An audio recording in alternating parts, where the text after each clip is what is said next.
Good evening. I'm Alex Truth. And I'm Maya Clarity. Welcome to Truth Report, where we dig beneath the headlines. Tonight we have a packed show. From the irradiated exclusion zone around Chernobyl, still caught in the crossfire of war, to the streets of Jerusalem where Ramadan decorations have been banned, to a medical breakthrough in Japan that could change the future of human health. We're also covering a disturbing intelligence report out of Kenya revealing that over 1,000 Kenyans have been recruited to fight on Russia's front lines in Ukraine. And in Britain, the arrest of Prince Andrew is raising new questions about another powerful figure with ties to Jeffrey Epstein, Peter Mandelson. These stories may seem disconnected, but as we'll show you tonight, they share common threads about power, exploitation, and the erasure of ordinary people's lives and rights. Let's get into it. We begin in Ukraine, at one of the most dangerous sites on the planet. Al Jazeera's Nils Adler has been reporting from the Chernobyl exclusion zone, and what he found is a grim reminder that the 1986 nuclear disaster never truly ended. It just got a new chapter written by war. For those who need a refresher, Russian forces seized the Chernobyl nuclear power plant in the opening days of their full-scale invasion in February 2022. They occupied the site for over a month, and during that time, their soldiers dug trenches in the Red Forest, one of the most radioactively contaminated places on Earth. Reports at the time indicated that Russian troops suffered acute radiation sickness.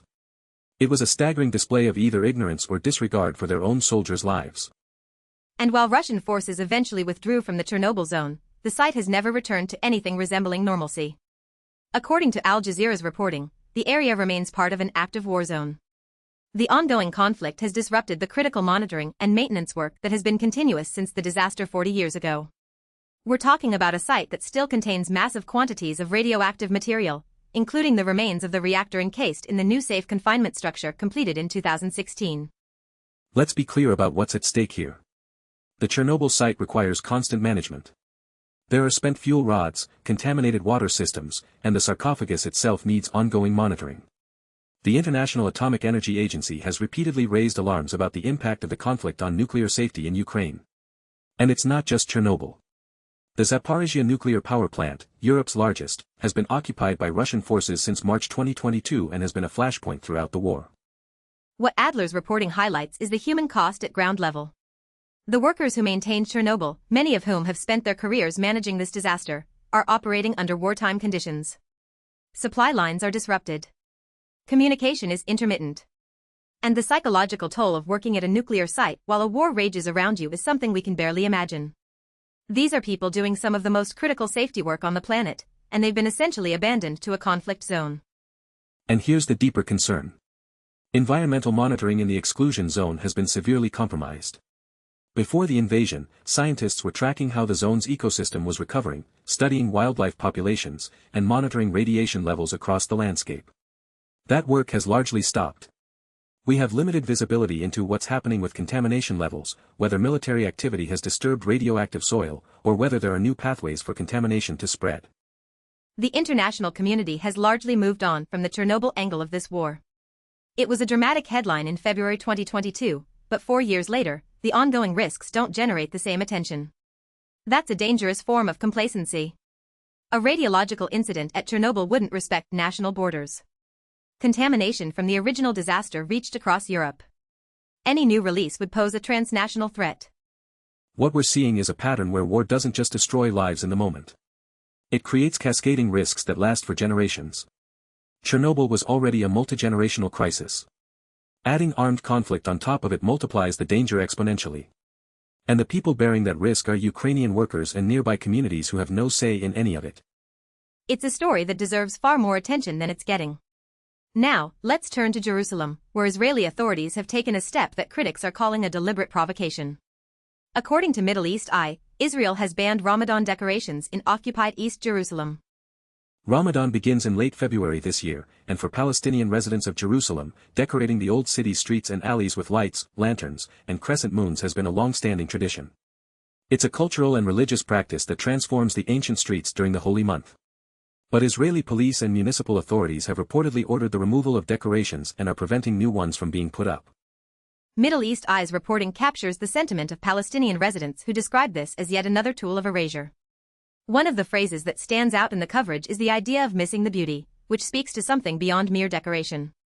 These lights and ornaments are expressions of identity, community, and belonging. Banning them is not a neutral act. It's a statement about who is allowed to be visible in public space. And this has to be understood in the broader context of what's been happening in Jerusalem. Israeli settlement expansion in East Jerusalem has accelerated. Palestinian homes continue to be demolished. Restrictions on movement, worship, and daily life for Palestinian residents have intensified, particularly since October 2023. The ban on Ramadan decorations fits into a pattern of policies that collectively work to diminish Palestinian presence in the city. It's worth noting that this isn't the first time such restrictions have been imposed. In previous years, there have been confrontations over Ramadan activities at the Damascus Gate area, a major gathering point for Palestinians during the holy month. Israeli police have repeatedly used force to disperse crowds and have installed barriers to prevent people from sitting and socializing in the area. The decoration ban is an escalation of this same approach. What makes this particularly pointed is the timing. We're in a period where the humanitarian crisis in Gaza continues, where tens of thousands of Palestinians have been killed, and where international scrutiny of Israeli policies is at a historic high. Banning religious decorations in Jerusalem at this moment sends a clear message to Palestinian residents that their cultural and religious expression will not be tolerated in what Israel claims as its undivided capital. And here's what often gets lost in Western coverage. Jerusalem is not just politically significant. It's the spiritual heart of Palestinian identity. Al-Aqsa Mosque, the Church of the Holy Sepulchre, the Old City itself. These places carry profound meaning. When you ban the outward expression of Ramadan in the city, you're not implementing a municipal ordinance. You're waging a cultural war. The residents Middle East I spoke with made this point eloquently. The decorations aren't just about aesthetics. They're about asserting that Palestinians exist in Jerusalem, that they celebrate, that they have traditions, that they belong.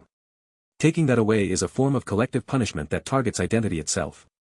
The international community has consistently held that East Jerusalem is occupied territory under international law, a position Israel rejects. But whatever one's political stance, banning the religious decorations of an occupied population during their holiest month raises fundamental questions about freedom of worship and expression. Now let's shift to a story that offers a rare note of genuine hope. Japan has approved the world's first regenerative medicines using induced pluripotent stem cells, known as iPS cells. This is a landmark moment in medical science. According to the South China Morning Post, Japan's health ministry panel approved the commercialization of 2 regenerative medicine products. The first is called ReHeart, developed by CureUps, a startup originating from the University of Osaka. It's designed to treat severe heart failure caused by ischemic cardiomyopathy. The second is Amchepry, developed by Sumitomo Pharma and Rakthera, which targets Parkinson's disease. Let's break down why this is such a monumental development. Induced pluripotent stem cells were first created by Japanese scientist Shinya Yamanaka in 2006, a breakthrough that earned him the Nobel Prize in Physiology or Medicine in 2012. The technology involves reprogramming adult cells, typically skin or blood cells, back into a stem cell state, meaning they can then be developed into virtually any cell type in the body. It was one of those discoveries that scientists said would change medicine. And 20 years later, it finally has. The implications are staggering. For ReHeart, the treatment involves creating heart muscle cells from iPS cells and forming them into sheets that are then placed on damaged heart tissue. The idea is that these sheets can help restore function to hearts that have been damaged by restricted blood flow. For patients with severe heart failure who currently have limited options beyond transplantation, this could be transformative. And the Parkinson's treatment, Amchepry, works by creating dopamine-producing neurons from iPS cells and transplanting them into the brain. Parkinson's disease is caused by the progressive loss of these neurons, which leads to the characteristic tremors, rigidity, and movement difficulties. If you can replace the lost neurons, you're not just managing symptoms. You're potentially addressing the root cause of the disease. What's significant about Japan's approach is the regulatory framework they've built specifically for regenerative medicine. Japan's Pharmaceuticals and Medical Devices Agency has a conditional approval pathway that allows these treatments to reach patients faster while post-market data is collected. It's a model that balances the urgency of getting breakthrough treatments to patients who desperately need them with the rigor of ongoing safety monitoring. Now, we should provide important context here. These approvals are for specific, limited patient populations. The treatments are complex, expensive, and not yet proven at large scale. There's a long road between this first approval and widespread availability. But the principle has been established. Regenerative medicine using iPS cells works well enough to receive regulatory approval, and that opens the door for dozens of other applications currently in clinical trials around the world. The research pipeline includes potential treatments for spinal cord injuries, age-related macular degeneration, diabetes, liver disease, and various blood disorders. Japan has positioned itself at the forefront of this field, in part because of a deliberate national strategy to lead in regenerative medicine following Yamanaka's Nobel Prize. The government invested billions of yen into research infrastructure, and that investment is now bearing fruit.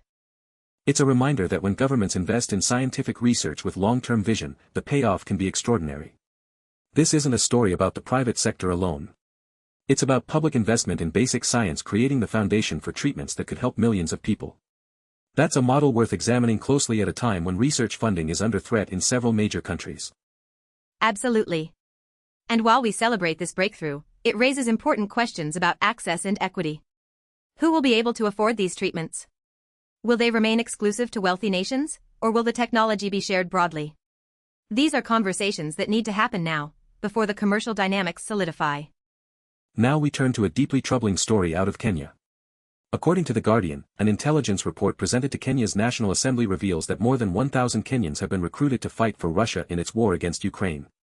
The report was presented by Kimani Ichung'wah, the majority leader of Kenya's National Assembly, who described rogue recruitment agencies and individuals in Kenya as responsible for funneling Kenyan nationals to the Russian frontlines. Let that sink in. We're talking about a clandestine recruitment operation that has sent over 1,000 people from an African nation to fight in a European war, on behalf of Russia. The scale of this is shocking, but the mechanism shouldn't surprise anyone who has been following Russia's manpower crisis. After suffering enormous casualties in Ukraine and depleting its initial pool of convicts recruited through the Wagner Group, Russia has been casting an ever wider net for fighters. There have been documented cases of recruitment from Nepal, India, Cuba, and several African nations. Kenya appears to be one of the largest sources. And the way this works is deeply exploitative. According to reporting that has emerged over the past year from multiple outlets, recruiters target young men in economically disadvantaged areas with promises of well-paying jobs. Sometimes they're told they'll be working in security or construction. Others are offered direct military contracts with salaries that dwarf what they could earn at home. Once they arrive in Russia, many find that the reality is nothing like what was promised. They're given minimal training and sent to the front lines. The Guardian's reporting highlights that this has become a significant enough concern that it reached the level of Kenya's parliament. The intelligence findings characterize the recruitment networks as operating through a combination of legitimate-looking agencies and underground channels. It's a sophisticated operation that exploits the economic desperation of young Kenyans while maintaining enough distance to give Russian authorities plausible deniability. What's particularly devastating is the fate of these recruits. Reports from Kenyans who have managed to communicate from the front or who have been returned indicate that they are often placed in the most dangerous positions. They're essentially used as expendable infantry in some of the deadliest sectors of the conflict. Casualty rates among foreign fighters in Ukraine have been extremely high, and many of these Kenyan recruits may never return home. This is modern-day exploitation of the global south by a major power. Russia is literally harvesting young men from Africa to die in a war of territorial conquest in Europe. The colonial echoes are impossible to ignore. African bodies being used as cannon fodder by a foreign power for objectives that have absolutely nothing to do with African interests. It's a practice that should provoke outrage. And we need to ask where the Kenyan government has been in all of this. The fact that it took an intelligence briefing to Parliament to bring this to wide attention suggests either a failure of enforcement or a willingness to look the other way. Kenya has significant economic and diplomatic ties with Russia, including in the areas of energy and military equipment. Those relationships may have complicated the government's willingness to crack down on recruitment networks operating within its borders. The broader pattern is clear. Russia has turned to the global south as a labor source for its war. From Nepal to Cuba to Kenya, the most vulnerable populations in the world are being targeted. These are communities where economic opportunity is scarce, where young people are desperate for a way to provide for their families, and where the protections that should prevent this kind of exploitation are weakest. It's a story that deserves sustained international attention and action. These aren't volunteers in any meaningful sense of the word. They're victims of a predatory recruitment system that profits from their desperation. Let's keep following this one. Our final story tonight takes us to Britain, where the intersection of wealth, power, and impunity is once again on full display. Prince Andrew was recently arrested in connection with the Jeffrey Epstein scandal, and according to Consortium News, reporting from declassified UK's Martin Williams reveals that Peter Mandelson, the disgraced Labour grandee, now faces a similar probe. For our viewers who may not be familiar with Mandelson, he's one of the most powerful figures in British political history. He was a key architect of Tony Blair's new Labour project, served as a cabinet minister twice, and later became the European Commissioner for Trade. He was also made a life peer as Baron Mandelson. His influence has stretched across decades of British politics. And his connection to Jeffrey Epstein has been documented for years. Mandelson visited Epstein's properties, including the notorious New York townhouse, on multiple occasions. He was photographed with Epstein and with Ghislaine Maxwell. When questioned about these relationships, Mandelson has offered shifting explanations that have raised more questions than they've answered. What the Consortium news reporting adds to this picture is a deeper look at Mandelson's network of relationships. According to Martin Williams of Declassified UK, Mandelson appears to have maintained ties with conservative figures long after his friendship with Epstein became public knowledge. The article also raises questions about broader Tory ties to Israel, suggesting a web of political relationships that crosses party lines and national borders. Let's be direct about what's at stake here. The Epstein case has always been about more than one predator. It's about a system of power that enabled and protected that predator for decades. The names in Epstein's orbit read like a who's who of global elites, politicians, royals, business leaders, academics. The question has always been, who knew, who participated, and who helped cover it up. Prince Andrew's arrest marks a significant escalation after years of public scrutiny. He settled a civil lawsuit with Virginia Giuffre in 2022 and was stripped of his royal duties, but criminal charges represent a new level of accountability. And if Mandelson faces similar scrutiny, it signals that British law enforcement may finally be willing to follow the Epstein trail wherever it leads, regardless of how powerful the individuals involved are. The Declassified UK reporting raises another dimension that deserves attention. The article explores Mandelson's claimed role in conducting unofficial diplomacy with Israel. This is a pattern we see repeatedly with figures of this stature. They operate in the spaces between official channels, leveraging personal relationships and access to wield influence without accountability. When someone with Mandelson's connections claims to be doing unofficial diplomacy, we need to ask on whose behalf and with what authority. And the questions about Tory ties to Israel that the article raises are equally significant. British foreign policy toward Israel and Palestine has been a contentious issue for years, with both Labour and Conservative politicians accused of being unduly influenced by lobbying efforts. If there are undisclosed relationships between senior Conservative figures and Israeli interests, the public has a right to know, especially at a time when British policy on the Gaza conflict is under intense scrutiny. What connects the Epstein story to the broader political questions is the theme of accountability, or rather the lack of it. For too long, the world's most powerful individuals have operated with the assumption that their wealth and connections place them above the law. Andrew's arrest challenges that assumption. Whether Mandelson and others will face similar consequences remains to be seen, but the fact that these questions are being asked publicly represents progress. It's a story we'll be watching very closely. The British public deserves a full accounting of who in their political establishment had ties to Epstein and what those ties involved. Anything less is a cover-up.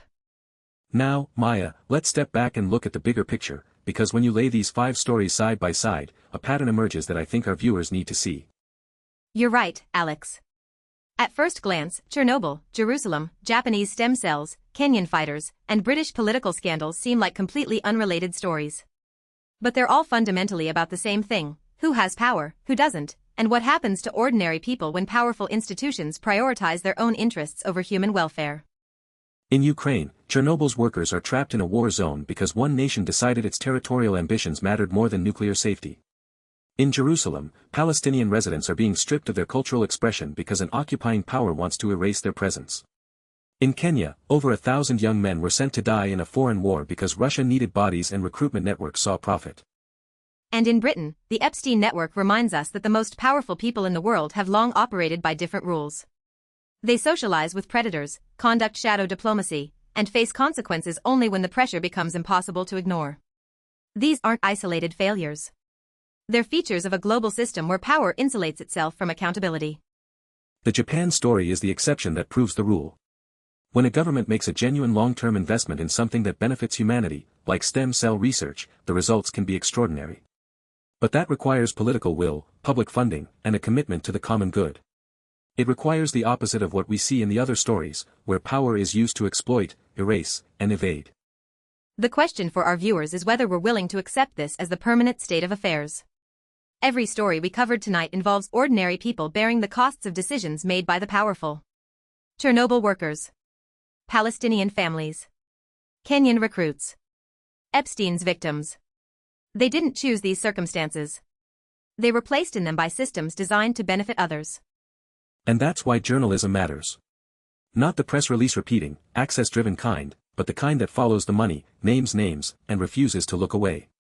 Al Jazeera's Nils Adler going into the Chernobyl zone. Middle East I talking to Palestinian residents about their stolen Ramadan. The Guardian tracking recruitment networks from Nairobi to the Ukrainian front. Declassified UK pulling on the threads of power in Westminster. That's the work that keeps the powerful honest. Or at least makes them uncomfortable. Which is a start. That's our show for tonight. I'm Alex Truth. And I'm Maya Clarity. We covered stories sourced from Al Jazeera, Middle East Eye, the South China Morning Post, The Guardian, and Consortium news reporting from Declassified UK. We encourage you to read those original reports in full. The links are in our description. If these stories matter to you, share this episode. Talk about them. Ask the questions your leaders don't want asked. Truth doesn't report itself. Until next time, stay informed, stay critical, and never stop asking why. Good night.